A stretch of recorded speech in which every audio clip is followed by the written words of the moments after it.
Assalamualaikum warahmatullahi wabarakatuh. Nah, saya Nancy Agustia. Di mana kesempatan kali ini saya ingin berbagi pengetahuan mengenai kapan waktu yang tepat untuk berhubungan agar bisa hamil, atau bisa juga dijadikan KB alami ag- eh, KB alami untuk mencegah kehamilan. Walaupun tingkat keberhasilannya itu mungkin 80%, 80% kalau misalnya siklus menstruasinya teratur. Tapi kalau misalnya siklus menstruasinya nggak teratur, ya mungkin tingkat keberhasilannya di bawah 80% ya. Jadi di sini kita bahasnya tentang wanita. Soalnya kalau laki-laki produksi spermanya itu akan terus bereproduksi sampai dengan akhir hayatnya. Beda dengan kita perempuan, di mana sel telur atau dalam istilah medisnya itu ovum itu akan berhenti bereproduksi di ovarium pada saat yang dikenal dengan masa menstruasi. Biasanya itu di atas 50 tahun ke atas. Atau bisa juga lebih cepat atau disebut juga dengan menopause dini. Kita bahas sel telur. Jadi gini, yang pertama yang harus kita tahu ya, siklus menstruasi kita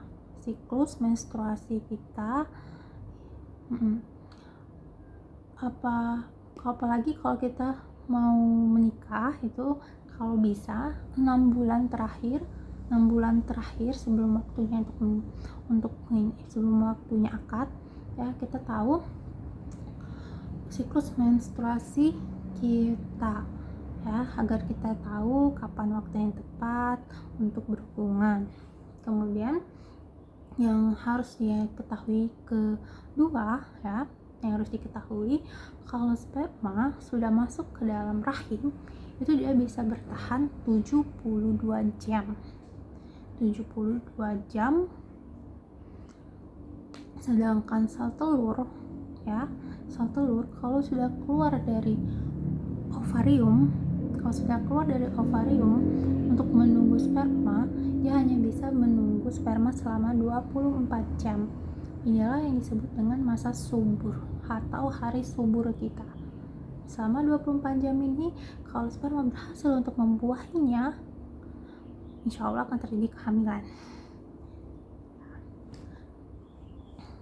Jadi itu yang kedua. Jadi gimana sih, kita bahas dulu bagaimana nentuin siklus menstruasi, hari suburnya kita. Jadi siklus menstruasi kita bagi menjadi dua, teratur sama tidak teratur. Kalau yang teratur itu biasanya setiap siklusnya itu selalu 28 hari, atau bulan kemarin 28 hari, 2 bulan yang lalu 28 hari, kemudian pokoknya bulannya 28 hari terus, atau 29 hari terus. Pokoknya siklus menstruasi yang normal itu 28 sampai 35 hari. Ya, kalau misalnya lewat dari 35 atau lewat dari kurang dari 28 itu dikatakan tidak normal. Walaupun mungkin nggak apa-apa sekali-sekali kali ya di waktu siklus menstruasi kalau tidak teratur nanti. Siklus menstruasi normal ya, itu biasanya kalau saya nentuinnya, kalau siklus menstruasi yang teratur itu misalnya kita misal 28 hari, jadi masa suburnya itu di tanggal ke 14 ya, kita bagi 2, 28 dibagi 2 sama dengan 14 ya, berarti di hari ke 14 ya. Kita usahain untuk melakukan hubungannya mulai dari tanggal 13 ya, mulai dari tanggal 13 atau mulai dari tanggal 12. Jadi dari 12, 13, 14, 15 ya, atau bisa juga ke 16, ibu melakukan hubungan setiap hari kalau bisa. Karena kenapa tadi? Ingat yang bagian yang kedua tadi ya, sperma hanya bisa bertahan 72 jam dan ovum bertahan 24 jam ya. Jadi kalau kalau habis itu, kalau misalnya siklus menstruasinya 29 hari, kalau siklus menstruasinya 29 hari, kita bagi tengah, biasanya berarti di antara 14, 15 14, 15. Jadi kita usahain untuk melakukan hubungannya mulai dari hari ke-13, 14, 15, 16, kalau bisa 17, selama 1 minggu itu ya, selama 1 minggu itu. Kalau misalnya 30 hari, berarti pertengahannya adalah 15, berarti kita mulainya dari tanggal 14. 13 nggak apa-apa, 14 juga nggak apa-apa. Ingat, sperma hanya bisa bertahan 72 jam, ovum 24 jam. Nah, itu kenapa sih kayak seperti itu? Karena gini, selama di hari pertama itu adalah hari pertama kita haid, jadi kita sebut dengan itu hari pertama di dalam siklus kita ya, beda sama kalender kita ya. Hari pertama siklus kita, hari pertama itu kita mengalami menstruasi, biasanya itu 7 hari ya, maksimal 7 hari ya kan, kalau normalnya maksimal 7 hari. Kemudian di 7 hari itu, kemudian di minggu kedua itu kalau tidak di minggu kedua itu dianya baru akan berproduksi lagi si ovariumnya untuk keluar dari ovarium tadi ya. Nah kayak gitu. Di minggu ketiga usahain untuk berhubungan terus ya. Di minggu keempat itu peluang hamilnya juga rendah, jadi usahain di minggu ketiga dari siklus kita. Kemudian kalau misalnya siklusnya nggak teratur, gimana cara nentuin masa suburnya? Soalnya masa subur saya juga tidak teratur, udah 1,5 tahun, jadi siklusnya itu berubah-ubah, kadang 28 ya, kadang 35, kadang 37, kadang 34, kadang 32, pernah 42 hari, pernah 1 bulan itu gak dapet ya. Saya juga udah khawatir waktu itu, aduh gimana ini siklusnya berubah, tapi insya Allah karena dengan doa mungkin ya, pokoknya berdoa, dan ingat selalu makan sehat, makanan yang sehat, hindarin yang goreng-gorengan kalau bisa. Terus benar-benar jangan stres, karena stres itu benar-benar berpengaruh banget ya. Jadi gimana kalau misalnya siklus menstruasinya itu tidak teratur? Kalau misalnya tidak teratur, seperti yang saya katakan tadi, kadang 28, kadang 32, kadang 35, jadi 6 bulan dari sebelum mau berhubungan, kita harus udah tahu siklus kita ambil tadi misal 28, 34, 35, ambil rata-ratanya ya. Misal kadang 32, misal 32, 34, 38, yang kemudian 35. Oh, berarti ini dia di atas, kebanyakan di atas, siklusnya di atas 30 ya. Jadi kalau misalnya kita ambil dari pertengahannya, berarti dimulai dari ke 15, tengahnya adalah 15 ya kan, 15, 16 gitu. Jadi usahain karena siklusnya nggak teratur nih, ya, 14, 15, 16, 17 sampai 20 seminggu lah ya. Seminggu dari sana usahai untuk selalu berhubungan ya, untuk selalu berhubungan.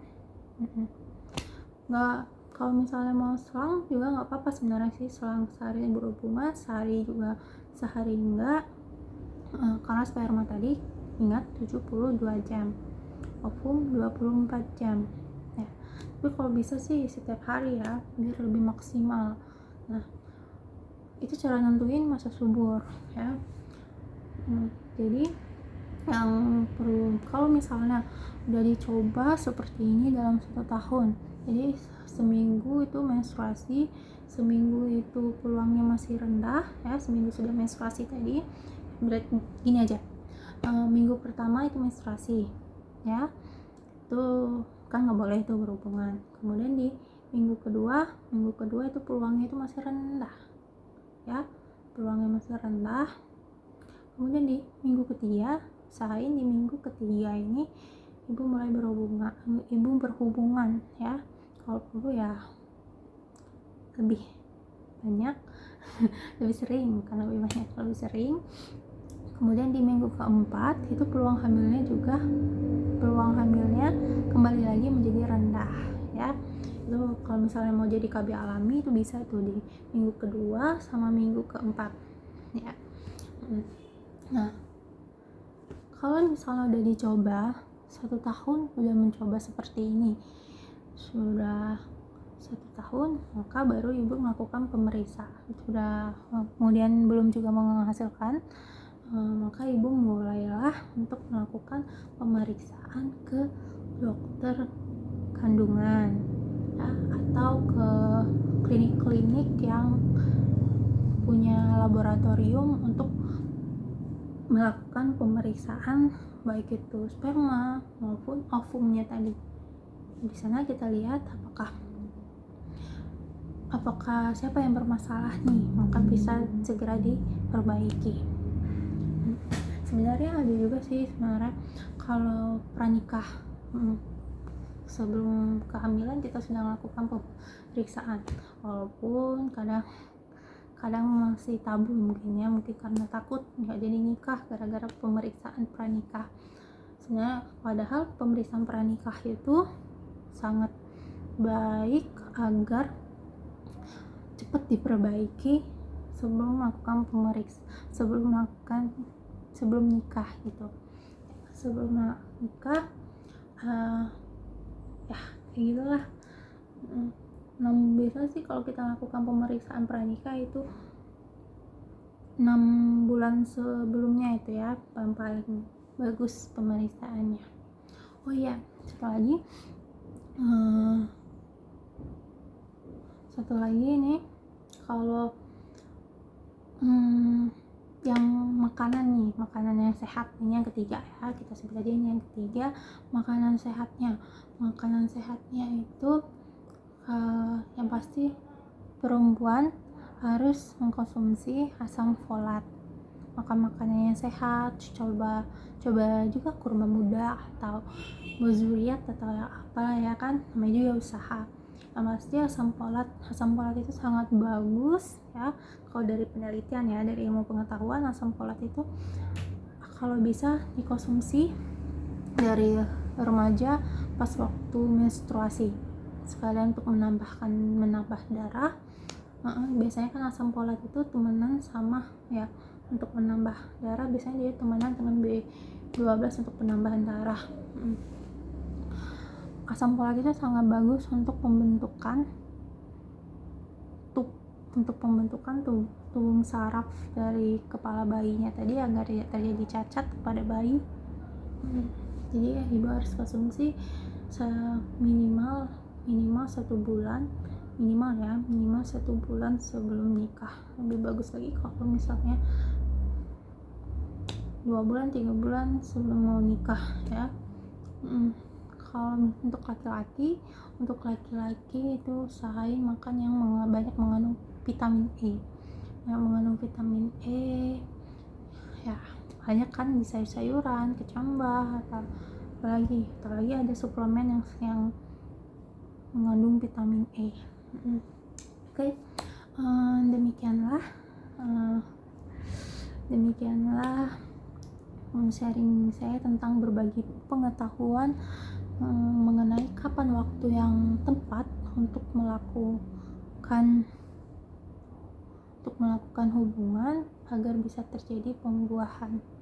Oh ya, di lain pertemuan nanti kita akan membahas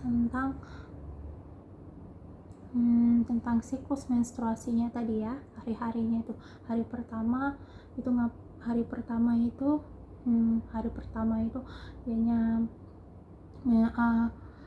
dianya membentuk apa, hari kedua itu apa yang terjadi pada ovarium kita agar kita wanita tahu tentang rahim kita. Ya. Terima kasih. Assalamualaikum warahmatullahi wabarakatuh.